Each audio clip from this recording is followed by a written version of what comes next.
munaasabadani lagu daafurayay barnaamij cusub oo la magac baxay tayeynta waxbarashada qaranka ee aqoon jire oo ay iska kaashadeen wasaaradda waxbarashada iyo tacliinta sare ee Soomaaliland iyo TV-ga caalamiga ee Bulsha TV ayaa lagu qabtay hoolka weyn ee wasaaraddaasi waxaana ka soo qayb galay badiba maamulayaasha dugsiyada sare Hargeysa mas'uuliyiin ka socday xukuumadda iyo hay'adaha warbaahinta iyo sidoo kale macallimiinta barnaamijkan ku baxaya habka maqalka iyo muuqaalka ah ugu horeyn waxaa halkaasi ka hadlay wasiiru dowlaha wasaaradda waxbarashada iyo tacliinta sare ee Soomaaliland agaasimaha guud ee wasaaraddaasi iyo sidoo kale gudoomiyaha xafiiska imtixaanaadka qaranka Daawud Axmed Faarax waxaana ay si wada jir ugu mahad celiyeen mas'uuliyiinta iyo shaqaale weynaha TV-ga caalamiga ee Bulsha TV sidoo kalena waxa ay xuseen in barnaamijkani wax weyn ka tari doono dhammaan ardayda reer Soomaaliland meel kasta ay joogaan gaar ahaan kuwa ku dhaqan miyada iyo tuulooyinka dalka annaga waxa noo farxada oon runtii jecelayn dadweynaha iyo ardayda iyo cid walba iyo mas'uuliyiinta waxbarashada dareensiyo in badan waxa warwar marka imtixaanka la sameeyo nagu hayn jirtay difference-ka manhajta kala duwan waa inagu filan tahay ujeedadeenu halkan u nimi inaynu runtii ay hirgashay ilaahayna uu inoo hirgeliyo dhamaystirkeeda iyo maxaan dhahay dhamaanshaheeda runtii waxaynu isugu nimi waa waxbarasho waxaana filayaa waxbarashadu waa waxa ugu qaalisan ee marka horeba ilaahay subxaanahu wa tacaala hadiyadda ugu qaalisan ee aadamaha ilaahay siiyey bay ka mid tahay waxbarashadu sideedaba ama wasaaradda joogto waxbarashada saddex arrimood ayaa dhextaal u ah ama lafdhabar u ah waa manhajka iyo kormeerka iyo imtixaanka saddexdaas ayaa u ah nuxur u ah marka laga yimaado maxaan ku rahdaa maamulka iyo maaliyadda iyo lacagta iyo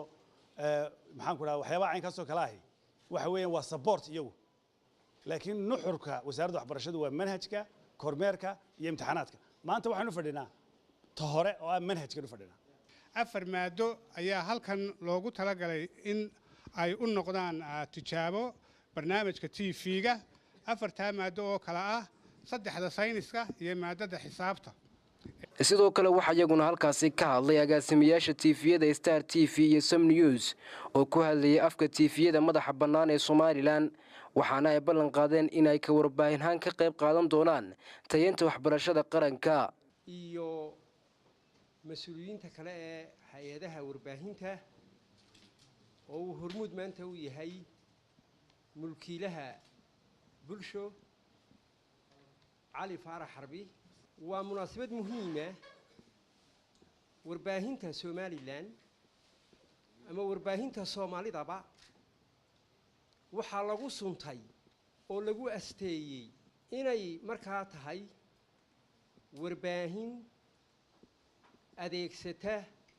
استخدام بقى كمالك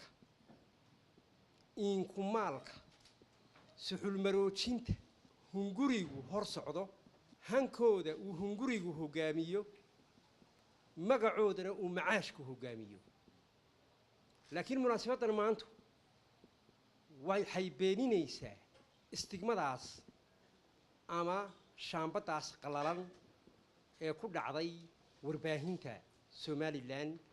ama ta Soomaalidaba guud ahaan afka warbaahinta ama TV-yada madaxa bannaan ee dalka